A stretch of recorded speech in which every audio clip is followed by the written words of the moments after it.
dimukuri buat jemaah beliau ketika itu. Bila sebuah kisah nyata, bukan kisah dusta, tapi kisah nyata. Ada seseorang laki-laki mengambil air dari sumur kalau dawa semua masih pentinglah apa pagas dia kalau semua biasa dulu apa pagas dia kan diberi keran kan. Okey. Ada boleh diberi. Ketika itu semua tu tidak bangga, tak ada pagar-pagar tembok tu tidak ada. Jadi di permukaan datar itu semua. Ketika laki-laki itu mengambil air, pada Allah Bapak Ibu yang dimuliakan, laki-laki terpeleset kakinya masuk ke dalam sumur. Lamanya di dalam sumur, lamanya mengimbau-imbau orang dalam sumur itu supaya ada orang akan menolong. Tapi rupanya tak lambat pertolongan oleh lama mana di dalam. Tentu pada sekolah masalah kedinginan datang orang menolong, kemudian dibantu oleh beberapa orang, akhirnya dinaikkan laki-laki sampai dia alhamdulillah segala-galanya tak ada masalah, badan tak ada lecet, kemudian apa namanya tak sakit segala macam, sihat. Kemudian ketika itu datanglah seseorang mengantarkan segelas susu, minumlah susu supaya lebih kuat badan kan begitu. Diminum oleh laki-laki jago susu sekali. Bertanya orang, lagi susu sekali pak. Ada sampai jatuh. Ada sampai jatuh. Diceritakan ambo cakap dipraktikkan dulu dia balik. Ambo cakap model-model buat kemudian air segala macam. Tahu-tahu lah tak present dah boleh masuk ke dalam balik. Ya, masuklah ke dalam balik. Dan masya Allah ya, ketika kali yang kedua orang komandai kecakap ini tahu Bapak Ibu kenapa jatuh pertama tak meninggal langsung? Kok jatuh kedua baru meninggal? Karena rasa kinya masih ada sebagai susu. Pada minggu yang dimuliakan, semoga kisah itu menjadi inspirasi. Ya. Kaum muslimin dan kaum muslimat hamba-hamba Allah yang dimuliakan. Selawat dan salam semoga senantiasa tercurah kepada Rasulullah Muhammad sallallahu alaihi wasallam. Allahumma salli ala Muhammad wa ala ali Muhammad. Pada kesempatan sebuah kali ini Bapak Ibu yang dimuliakan, aku akan mengangkat sebuah tema pembahasan berangkat dari sebuah hadis Nabi sallallahu alaihi wasallam. Hadis yang datang dari seorang sahabat yang bernama Rifa'ah bin Rafi'. Seorang sahabat Nabi Rifa'ah bin Rafi'. Ketika itu beliau menceritakan kuntu ma'a Rasulillah sallallahu alaihi wasallam. Ketika itu ambo bersama dengan Nabi di dalam masjid. Fil masjid. Jalisan fil masjid, duduk di dalam masjid. Fadakhala rajulun fasalli rak'atain. Datang seorang laki-laki salat 2 rakaat dan dekatnya. Nabi dari awal laki-laki kau salat diperhatian dari Nabi. Oh, dia itu salat kurban dia. Biasa moyo yang dinajarkan doa itulah kira-kira dalam Nabi diperhatikan Nabi. Lah sampai laki-laki kau salam. Lah 2 rakaat ke salat kemudianlah salam. Apa kata Nabi sallallahu alaihi wasallam? Irji' fasalli fa innaka lam tusalli. Tak balik. Ulang salat balik. Ada salat cakap oleh Nabi. Padahal salat 2 rakaat, tapi disuruh oleh Nabi berdiri kau kembali, ulang salat engkau belum salat kata Nabi. Diulang balik oleh laki-laki tadi salat 2 rakaat. La salam. Irji'. Tak balik. Fasalli fa innaka lam tusalli. Ulang salat balik. Ada nak salat cakap oleh Nabi. Lalu kali yang ketiga dia melakukan salat kembali 2 rakaat. Dah sampai sana irji' fasalli fa innaka lam tusalli. Tak ulang salat balik. Ada yang salat lain kata Nabi sallallahu alaihi wasallam. Kemudian apalah kata laki-laki tadi? Wallazi anzala 'alaikal kitab laqad jahadtu wa aradtu fa arini wa 'allimni. Ya Rasulullah, Demi Allah yang telah mengutus engkau ya Rasulullah, itulah kemampuan aku baru bisa melakukan. Model itu aku biasa baru salat. Kalau ada dah tak salah dan kurang, tolong ajarkan kepada aku. Tolong ajarkan kepada aku. Maka dalam satu riwayat yang lain, Bapak Ibu yang ketika Nabi Sallallahu Alaihi Wasallam selesai mengajarkan tata cara salat kepada kaum muslimin, kepada para sahabat, muncullah hadis ketika itu. Apa kata Nabi? Sallu kama ra'aitumuni salat kalian. Seluruh kalian cari aku jago salat. Model itu kalian buat. Jadi buat lain-lain model daripada itu kalian. Sallallahu Alaihi Wasallam. Ia bukan makna salatlah kalian sebagaimana aku berusalli maka balafaz. Kalau usalli setiap kali akan salat. Jadi tidak letak dimaknai hadis itu dengan balafaz niat ketika salat. Niat itu pada dasarnya di ulama kaji.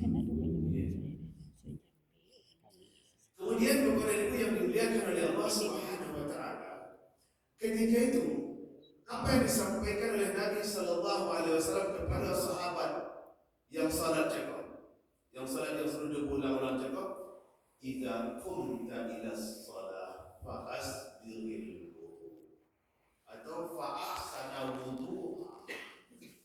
Apabila engkau hendak mendirikan salat kata Rasulullah, isbir, ambillah wudu terlebih, berwuduklah terlebih dahulu, atau dalam lafaz lain fa'ahsana wudu'a, maka baikkan wudu engkau. Fa'ahsana wudu'aka, maka baikkanlah wudu. Maksudnya benarkan dulu tata cara awak berwudu baru awak salat. Awak khawatir Bapak Ibu yang dimuliakan dampak daripada kalau wudu awak jago asal-asalan, salat awak pun acak-acakan. Kalau wudu awak jago tidak sejalan, artinya menyalahi daripada aturan, takut awak salat awak jago canduri gajah setan. Banyak orang salat canduri gajah setan. Artinya apa? Hilang tumakninah di dalam setiap pergerakan salatnya. Maka sempurnakan wudu, insyaallah salat pun ikut sempurna. Kalau wudu tidak sempurna, salat pun tidak akan sempurna. Inilah gambaran dari hadis Nabi Sallallahu Alaihi Wasallam tadi sebagai pengajaran bagi awak. Kemudian apa kata beliau? Kata Nabi Sallallahu Alaihi Wasallam, "Summas takbirat, summas takbil qiblah." Summastaqbil qiblah fakabbir. Kemudian pastikan terlebih dahulu engkau sudah lurus menghadap ke kiblat. Engkau mesti ulang lagi. Mesti pahami Bapak Ibu yang dimuliakan. Apa makna harus lurus menghadap ke kiblat? Jadi bukan hanya semata wajah awak saja yang lurus ke kiblat.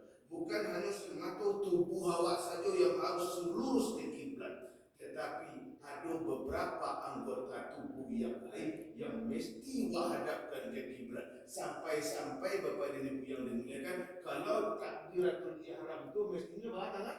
Modeko atau modeko? Modeko harus hadapkan ke kiblat. Ada orang katakan, ini kenapa hadapkan? Yang hadapkan modeko. Modeko lah. Dan posisi jari kau, jangan merapik mereka antara itu, jangan sikit. Tidak rapik, tidak memuak mereka.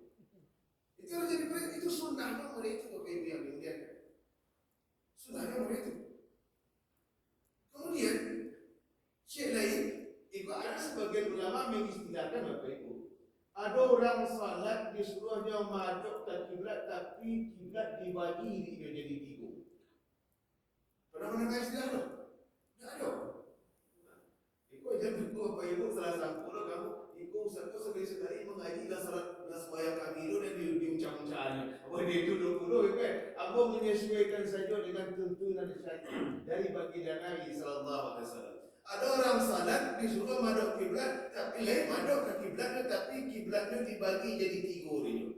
Yang dimaksud, maaf Bapak Ibu yang dimuliakan, mestinya dalam salat jago itu di samping wajah, badan harus madhab ke kiblat, kaki pun harus lurus ke kiblat. Meluruskan kaki ke kiblat, jari-jari kakinya pun mestinya harus lurus ke kiblat. Mestinya. Jadi kalau pencong-pencong batal salat kami. Bukan awak membahas masalah batal, tapi kau tak sempurna. Ini masalah kan sempurna. Baik, kaki harus pada kiblat. Posisi kau kan berdiri, kau kan agaklah tampak kaki ni bang. Kau kan berdiri boleh kau bang. Ada sebagian orang yang berdiri memposisikan kakinya cukup modeko. Kami tak mahu yang modeko bang. Baru kasih ikut yang dimaksudkan oleh sebagian ulama, tapi tidak seluruh ulama. Ulama mengatakan ini membagi kiblat. Ikut tidak. Ikut ke situ yang ukurnya lagi lurus ke muka. Ayat mungkin bagi 3. Ini pada ibu yang dimuliakan itu mesti kau perhatikan. Sekian tahun nak sembahyang, tapi kadang-kadang hal-hal yang sepele kau, yang remeh-temeh kau nak perhatikan. Batal salat kami selama kau, bukan batal, tidak.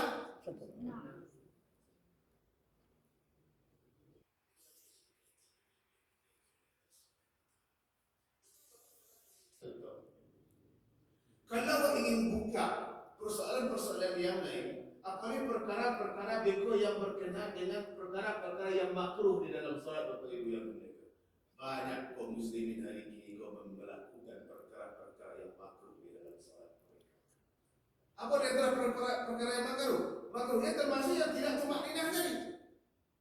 Apa makna tumakninah, Bapak Ibu yang mulia, yang disebutkan oleh Nabi sallallahu alaihi wasallam? Apa kata Nabi?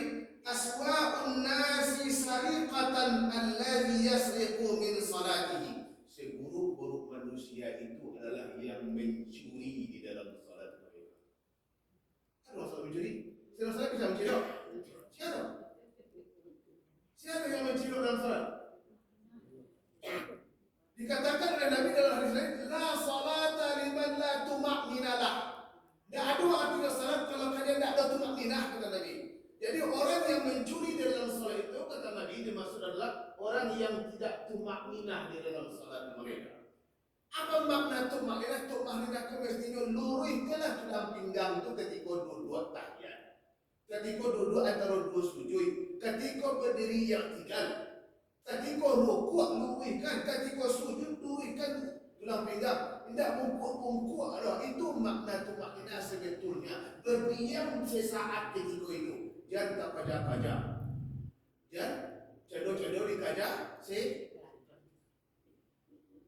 Ya kalau boleh hamba praktikkan, Bapak Ibu yang dimuliakan, kadang-kadang orang kau salat di cakap dianggap remeh saja. Ya, ketika akan rukuk, enggaknya untuk menulis tulang pinggang itu. Kadang-kadang ketika bangkit, Sami Allah liman hamidah. Lalu sebenarnya kau adalah condong nak capek-capek saja. Itu yang dimaksud yang tidak tumakninah. Jadi mestinya salat itu mesti tumakninah. Kalau tidak ingin dikatakan orang mencilok dalam sembahyang, maka jaga tumakninah. Betul Ibu yang dimuliakan.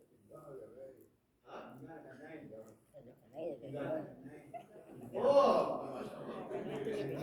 Maaf Pak ya. Jadi Bapak Ibu yang dimuliakan, ada di dalam syariat itu, dalam Islam itu istilahnya ada namanya uzur. Ada namanya uzur. Jadi kalau ada uzur, ada rusak. Ketika ada uzur, ada keringanan. Ketika ada halangan, ada keringanan. Oh, tak bisa meluruskan kaki mereka, orang mati asal mereka encok. Ketika kalau meluruskan mereka, hanya pinggang. Termasuknya ketika mereka biarlah, karena ada uzur.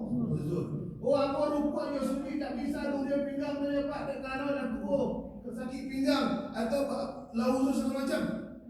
Mashtaqtum, kata Nabi, buat semampu kalian saja. Ubah punya segitu saja buat. Pilih mampu lurus, tapi pada masih sihat, dia luruskan.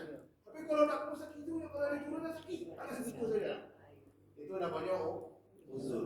Ada uzur, ada rusak, ada keringanan di dalam. Karena imam lawan tentu. Imam nak salah apa? Bapak Ibu yang dimuliakan, makanya kalau di dalam persoalan imam, kalau dulu Dulu bahkan Bapak Ibu, dulu di zaman Nabi SAW, dulu dalam riwayat pernah disebutkan, ketika Nabi salat, ketika itu beliau duduk, orang pun tak berani. Kalau ala idui Nabi, baru yang lain pun akan berani mengatakan Nabi jadi imam orang. Walaupun sesaki-saki Nabi, separah-parah Nabi, tetap juga beliau menjadi imam di masjid. Ketika terakhir ketika itu ketika beliau memang tak mampu, dia dah datang ke masjid itu, baru Abu Bakar. Tapi ketika Nabi masih sampai ke masjid, sementara Nabi ketika itu beliau cuma mampu salat duduk, tak mampu berdiri. Akhirnya apa? Kalian duduk sendiri. Nabi duduk, dia nak mampu talak. Jamaah harus ikut duduk, mengikut imam. Walaupun yang mampu ikut kan. Berkenaan dengan persoalan tadi Bapak dan Ibu yang dimuliakan. Apa persoalan sebenarnya? Kalau imam ini tak ada kaki. Oh, kalau imam yang tak kaki. Tak sempurna itu maknanya. Tak sempurna itu maknanya. Kalau masalah itu, Abu Sangko cakap kalau imam yang tak sempurna itu maksudnya itu kan tak maknanya. Ya yang namanya makmum adalah apa? Ju'ilan imam liyutamma bihi. Jadi dijadikan imam itu untuk diikuti. Apa yang dibuat imam mode itulah buat. Oh di musajid awak kau tak ada orang umpamanya kunut, tiba-tiba ada imam ke masjid kunutnya bau punya balik itu. Ikuti angkat tangan awak walaupun dia selama nak kunut mestinya mode itu. Tapi ada sebagian ulama katakan tak mesti mengangkat tangan. Ada jawab kan? Apa paham? Jadi aku awalnya di situ dulu Pak. Abu wajib dulu. Kemudian karena berkenaan dengan buat mengikut imam, wajib buat mengikut imam kamano pai boleh baratnya. Apapun gerakannya wajib ikut. Tapi ketika imam salatnya capek, tak gage-gage, tak kaja-kaja, baca dulu, ikuti. Kalau memang itu dibuatnya. Kalau awak dah ikuti, bika awak baca je, baca secara sempurna, tinggal awak barang jauh awak tinggal bukan Pak. Jadi dia tidak ikut saja. Tapi besok dia semua jadi imam. Ya sebab apa? Besok daripada usaha tiada usaha. Besok apa jadi imam lepak je. Tak kaja tak cuma tidak pak. Jadi ketika itu ikuti saja. Tapi setelah itu tukar. ganti mesin masuk. Ini tu mana itu? Jadi kalau diterima dan diterima salat ketika itu tak mau dah siap? Imam. Ya Allah, ampunlah mau ikut imam. Kata engkau mau itu, kata Rasul mau itu. Mau ikut imam yang terkaya-kaya macam itu. Kau pasrahkan kepada Allah. Jadi yang dipersalahkan nanti daripada Allah siapa? Imam. Baik. Saya sederhana aja Pak. Ini Bapak dan Ibu yang dimuliakan oleh Allah Subhanahu Wa Taala. Jadi kemudian kalau ada dari sisi yang lain, banyak sebetulnya perkara-perkara di dalam salat yang makruh tapi masih dikeroyokkan oleh sebagian kaum muslimin di dalam salat. Ambo angkat beberapa contoh Bapak Ibu. Yang pertama adalah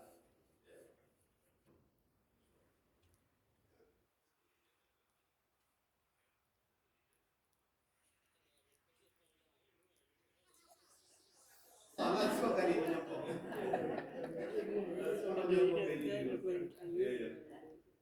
Ada umur. Ya Bapak Ibu yang dimuliakan oleh Allah Subhanahu Wa Taala. Kemudian ada masalah yang makruh yang lain. Apa itu? Terlalu banyak menoleh ke kanan dan ke kiri. Bahkan sampai katil macam ni.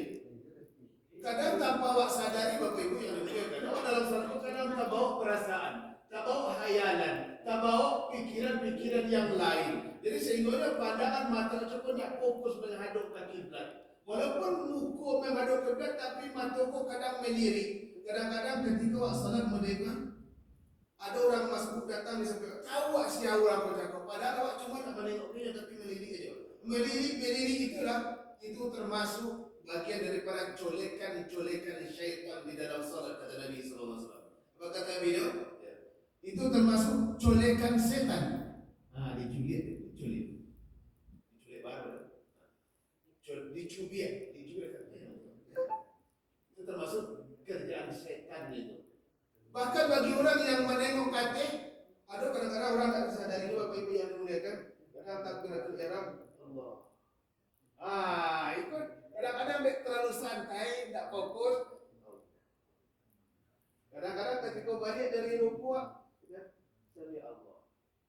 Katih matanya, walaupun pada akhirnya ditundukkannya ke bawah, tapi sempatnya menoleh katihnya. Kok apa kata Nabi sallallahu alaihi wasallam? Liyantahiyanna aqwamun arrafihim abasarahum inda du'a fi shalah aw la tahtafanna abasarahum, kata Nabi. Jangan sekali-kali kalian mendongakkan mata kalian itu ke arah langit ketika engkau berdoa di dalam salat kalian. Salat itu kan doa. Salat itu kan doa. Jangan engkau mendongakkan pandangan mata kalian arah ke langit ketika engkau berdoa di dalam salat kalian. Aw la takhtafanna absarahum, atau hendak dibutakan mata kamu, kata Nabi. Atau dalam riwayat lain hendak dicuki cik matuang dah. Bangi Nabi sallallahu alaihi wasallam bagi orang menengok katis sembahyang dah. Baik kalau menengok kiri kanan tu sama jangan colekan syaitan. Yang mencuri, yang tidak teman. Batal salat kami, Ustaz. Ya, abang nak menyebut batal, tapi pada inti setidaknya makruh dapat, ya kan? Makruh dapat. Kalau makruh buat punya apa itu? Kadang-kadang kalau menyakitkan makruh, kalau ditanya makruh apa arti makruhnya, apa kan? Jawabannya dikerajokan tak berdosa, ditinggalkan berpahala, tak berdosa. Kan itu, kan tak berdosa dah. Jangan sebatas itu saja mengartikan makruh jago. Kalau hanya sebatas itu saja, bakal banyak makruh ke depannya yang tetap juga kerajukan. Tapi makna lain makruh itu sesuai dengan kata. Makruh itu asal katanya apa? Karaha. Karaha itu artinya yukrihu. Apa arti karaha? Benci. Kalau dalam bahasa Arabnya, kamu sapikir punya akrahuki, perempuan. Aku benci kamu. Akrahuki, kan? Ya Pak. Aku benci kamu. Jadi makruh itu pada dasarnya artinya adalah dibenci. Siapa yang membenci? Lah jadi. Awak ingin disayang atau dibenci? Ingin disayang. Kalau ingin disayang, tinggalkan perkara-perkara yang bisa membuat Allah benci. Artikan makruh. Dibenci dan jangan dibenci.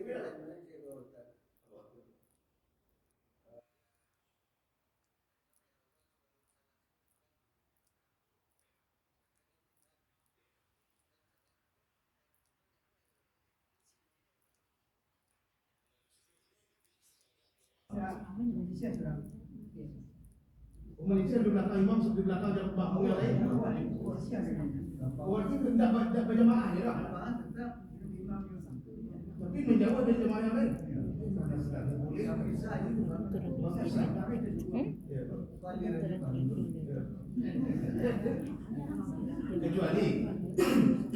Kecuali kepada ini yang dimuliakan. Kalau sah dapat, bukan sahaja kan. Atau dibikin seorang di belakang itu tidak masalah. Tapi ada ketentuan yang lain dalam sebuah hadis dilarang oleh Nabi menyendiri di belakang satu, dilarang oleh Nabi. Dilarang menyendiri di belakang satu sampai sendiri-sendiri. Bahkan kalau ingin dia bermakmum dengan jemaah yang ada, sementara jemaah pukul 8 tu, seorang dia di belakang tu dibuliakan awak maju dia kawan di muka setiap untuk kawan di belakang ada tu. Walaupun pada ekor yang tidak semua ulama sepakat, sebab kalau awak buat di tempat yang lain itu orang yang dapat gaji tu, ada bersuji di belakang. Tapi kau menyendiri saja sendiri. Lain bapak menjual. Walaupun ada sab-sab yang bisa dirapikan, badannya tetap menyendiri sendiri. Ya, dapat ada bersuji muka ni. Ada karisa. Ya, kompetitor jadi dia kawan. Dia mau tahu alam dan tahu bahawa nak sulit itu. Ya.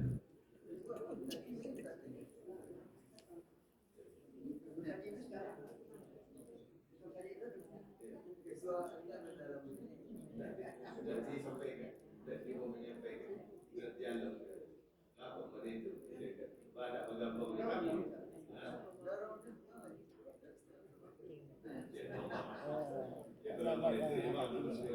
Kalau memuliakan, buat lanjutkanlah. Ibu, lanjutkan ya. Kemudian kepada ibu yang dimuliakan oleh Allah Subhanahu Wa Taala, ada satu hal yang dimakruhkan juga dalam salat, yaitu masalah menuak. At-tasya'ub minash Idza tata'aba ahadukum falyaqsim mashtata. Apabila menguap itu datangnya dari syaitan.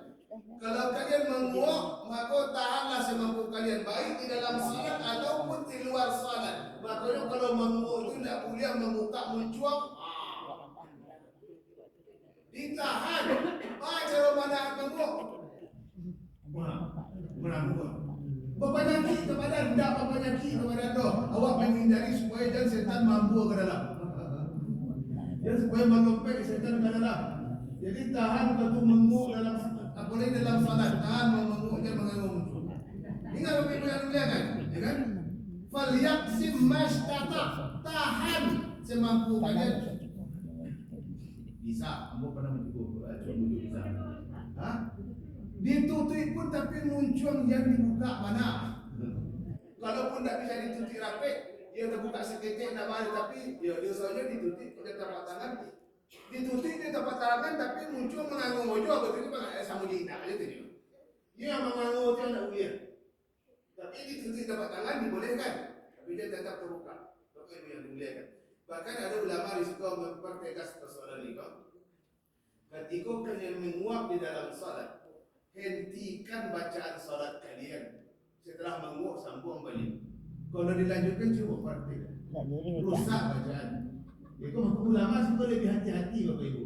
Umpamanya, ihdinas siratal mustaqim. Ketika baca itu menguap. Ihdinas siratal mustaqim. Dia dilanjutkan. Kadang-kadang awak kan baca ini dulu. Ya, benar. Benar, betul. Itu maksudnya. Jadi kan, rusak bacaan. Kalau rusak bacaan, tak sampai dosa. Ya, wallahu alam. Tidak termasuk membatalkan salat, tapi dimakruhkan di dalam salat perkara ini. Bapak Ibu yang dimuliakan oleh Allah Subhanahu Wa Taala. Kemudian yang lain. Kalau gini,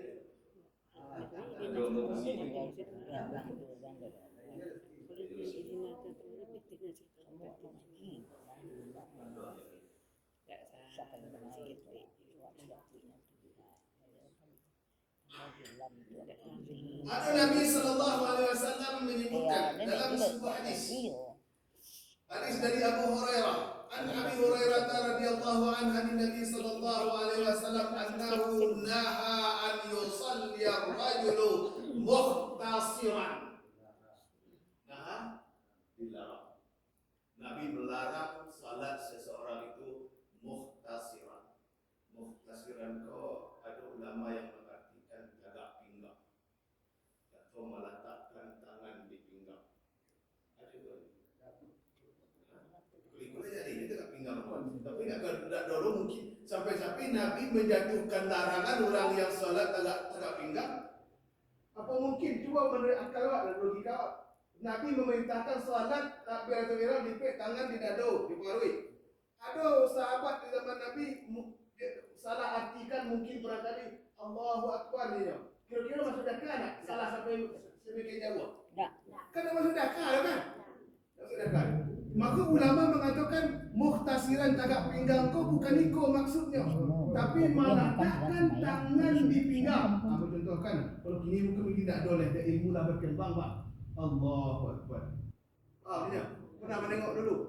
Ini masih ada oleh. Itu makna muhtasiran meletakkan tangan di pinggang atau tagak pinggang yang boleh. Kan ada dulu. Ya. Ya kalau di budi sana paling banyak kemudian. Jadi itulah maksudnya apa Bapak Ibu yang mendekat tagak pinggang atau yang tagak itu dilarang. Atau dalam hadis lain nuhiya dilarang oleh Nabi sallallahu alaihi wasallam orang yang salat seperti ini. Bapak Ibu. Kemudian dalam hadis lain perkara-perkara yang termasuk juga makruh, bahkan kadang-kadang makruh kadang-kadang bisa mendekatlah kepada haram jadi. Tapi ulama masih mengkategorikan adalah makruh. Apa yang dilu fi sujud kata Nabi. Berlaku adillah kalian di dalam sujud. Ya. Wala yabsut ahadukum zira'aihi kama yabsutul kilab. Berlaku adillah kalian sujud. Jangan kalian kalian sujud seperti kilap merapak di tanah. Kilap tahu? Kilap apa? Ambo masukkan nama asli kau. Wow. Apa kilap? Wow. Karbon. Wow. Ya. Jangan seperti wow merapak di tanah. Merapak wow di tanah. Jadi kojo siku-siku pun nak biar videonya di saya. Ada sama yo wow. Ada siapa itu? Dia murid sama itu kok. Makanya yang menjadi tujuan anggota awak sujud cakap tetap itu awak pakai wajah berkening dengan hidung itu sepaket, kedua telapak tangan, kedua lutut dan kedua ujung jari. Ujung jari kau pun boleh merdeka. Kakak merdeka. Tidak juga bab takut sedikit. Model tu. Jangan belum dia ke belakang mereka duduk mesin puan. Kalau dia dah. Lah. Diajarkan oleh baginda Nabi sallallahu alaihi wasallam. Bapak dan Ibu yang dimuliakan oleh Allah Subhanahu wa taala.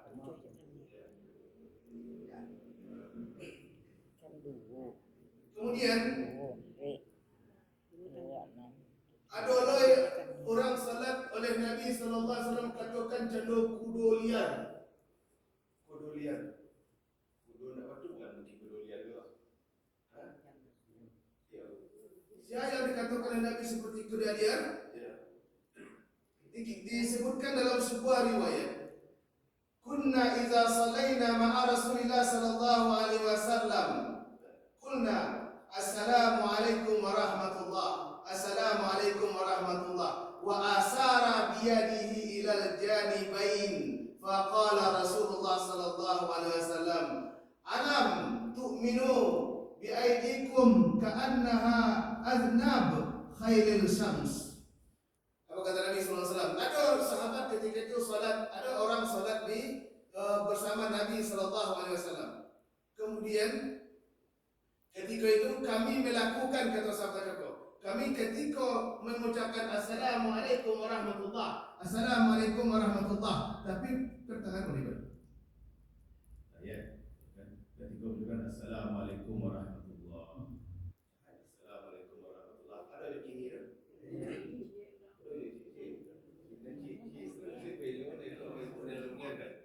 Apa kata Nabi? Mengapa kalian melakukan seperti kuda liar, kata Nabi? Itu kuda liar, diibaratkan oleh Nabi kuda liar. Artinya apa? Boleh melakukan itu atau tidak? Jadi kami yang melakukan hukum yang batal salat kami, awak kembali membahas bukan masalah perkara membatalkan salat yang wajib, tapi perkara yang makruh di dalam salat. Perkara yang makruh di dalam salat. Kan tak perlu ada, tapi dibenci oleh Allah Subhanahu wa taala. Kepada ibu yang dimuliakan oleh Allah Subhanahu wa taala, ibu yang kadang-kadang lebih hati-hati juga. Apa itu?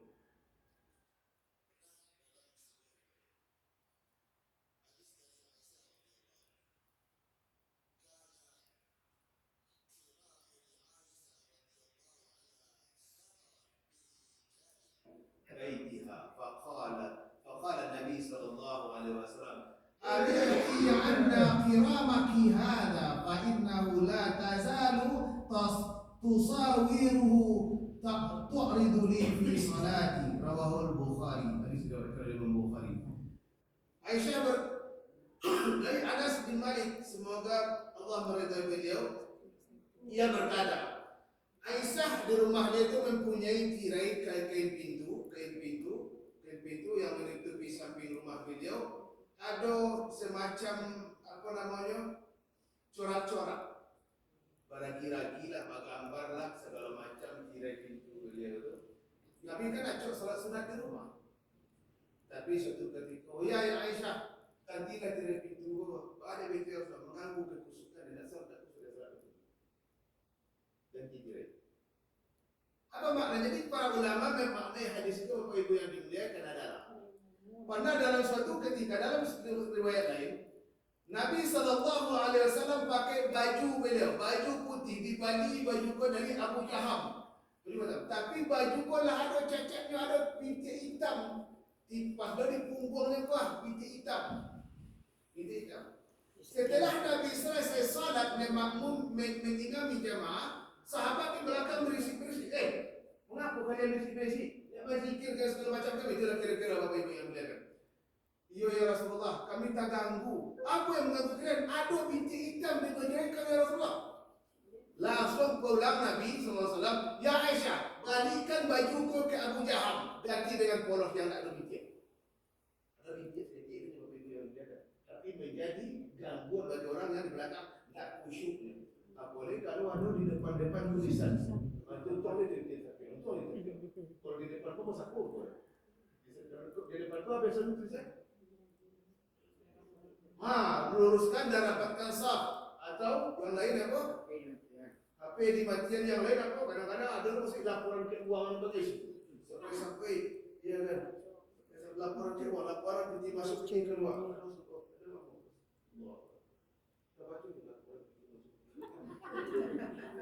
Tak baca situ. Menurut Ustaz sekian jadi mengganggu tidak? Mengganggu, terganggu Bapak Ibu yang dimuliakan. Jadi apa persoalan untuk menghadapi persoalan macam apa solusi? Solusi hindarkan, hilangkan semua tulisan-tulisan yang akan mengganggu kekhusyuan awak dalam salat. Yang ada di depan Rasul. Kadang-kadang di sebagian kaum muslimin Bapak Ibu yang dimuliakan di hari Jumat. Di hari Jumat, orang kadang-kadang dari pasar, dari mas, segala macam terburu-buru coba salat, lupa memilih baju yang putih berasiah, lupa memilih baju yang polos tak bercorak, tapi pilih baju cantik. Bapak salat, Allahu Akbar. Orang di belakang.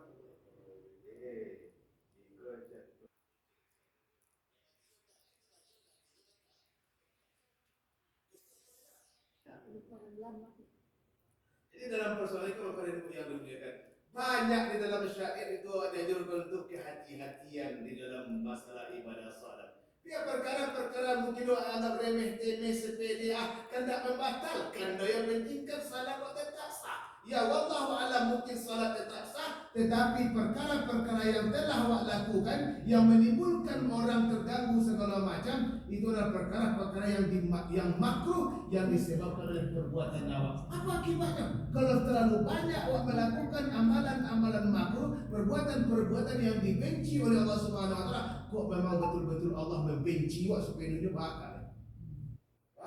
Apa yang ada pertanggungjawabkan nanti di yaumul mahsyar? Tak pernah mendengar riwayat orang yang bangkrut di padang mahsyar siapa?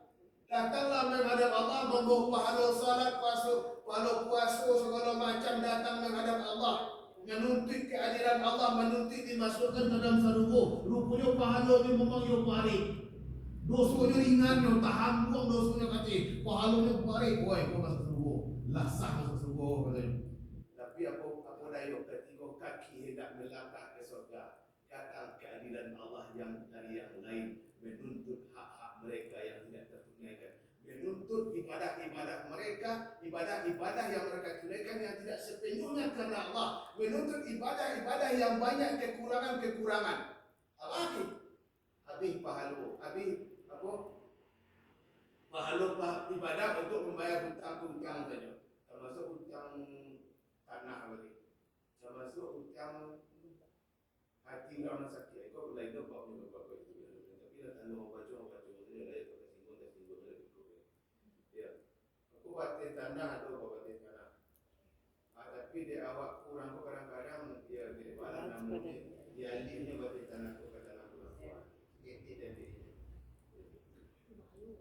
Kurang kau kadang tak mau nuntut dia kerana nuntut kau ada berbaca dan biar walaupun hati tidak ikhlas kepada dia. Nanti dia kira selama berapa tanah kau pakai, berapa hasil awak ambil dari tanah itu tanggungjawabkan di hadapan Allah nanti. Walaupun tak nampak lo ibadah awak yang awak bawa ke hadapan Allah, tapi ketika habis itu saja membayar hutang pada orang yang awak rugi. Kalau sobat tes tanah tu dia pas benar. Dia kan pasti dapat tanah awak yang tak boleh pengalaman. Kabia. Lepas tu. Dia pas di batin tanah. Ya, pasti harus. Ada udang nanam tu batikan lah. Oh,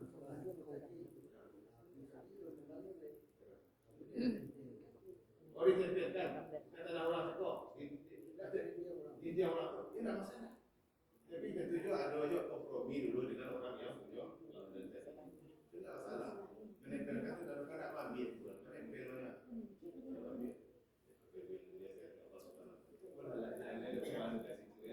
Tapi intinya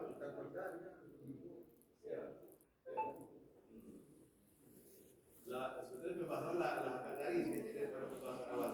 Pembahasan awal bahas tentang perkara-perkara yang makruh di dalam salat. Tetapi karena ada kaitannya sedikit dengan perkara yang makruh di dalam salat yang akan membawakan awak kepada mahsyar nanti ketika ibadah awak dihisab oleh Allah Subhanahu wa taala. Wah, kau dah siapa ya Allah? Kan mestinya pahalanya 27 kali lipat. Kau dapat 20 lapiknya. Umpama pahalanya kan mestinya 27 kali lipat. Kau yang banyaknya. Rupanya kena 5 kena naik di perkara-perkara yang makruh. Bisa saja demikian Bapak Ibu yang dimuliakan oleh Allah Subhanahu wa taala. Maka kunci daripada ibadah itu adalah apa syarat ibadah diterima?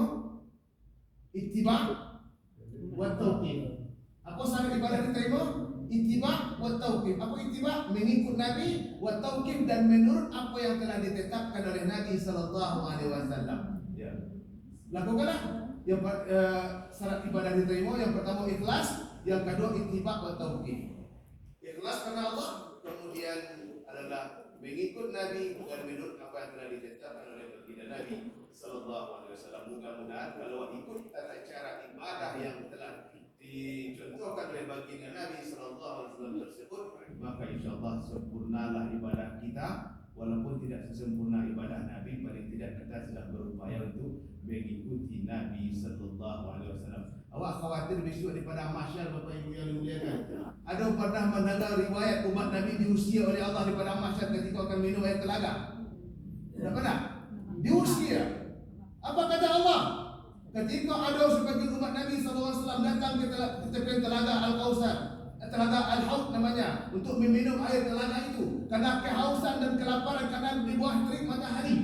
Ketika nampak oleh Allah, kalian menjauh kata Allah, jangankan untuk meminumnya, jangankan untuk menyentuh gelasnya, untuk meminum airnya saja tidak akan kuizinkan kata Allah. Menjauh kalian. Tadama ada Nabi, nampak ada Nabi SAW. Ya Allah, itu umat aku bodoh ya Allah. Ia tahu aku itu adalah umat engkau ya Muhammad, ya Rasulullah kata Allah Subhanahu wa taala. Tetapi kenapa engkau usir umatku sementara dia akan minum di tepian telagaku, dan minum air telagaku kata Nabi sallallahu alaihi wasallam. Apa jawaban Allah? La tadri ma ahdatsu ba'dak ya Muhammad. Engkau tak tahu amalan-amalan yang telah dia lakukan sepeninggal engkau dulu ya Muhammad. Engkau tidak tahu ya Muhammad, amalan-amalannya telah melenceng, telah menyelisih sunnah-sunnahmu ya Muhammad. Maka aku larang minum. Dia akibat dari meleset di amalan daripada dia contohkan oleh Nabi, dia dapat minum besok daripada masyarakat. Mengamu tak kau.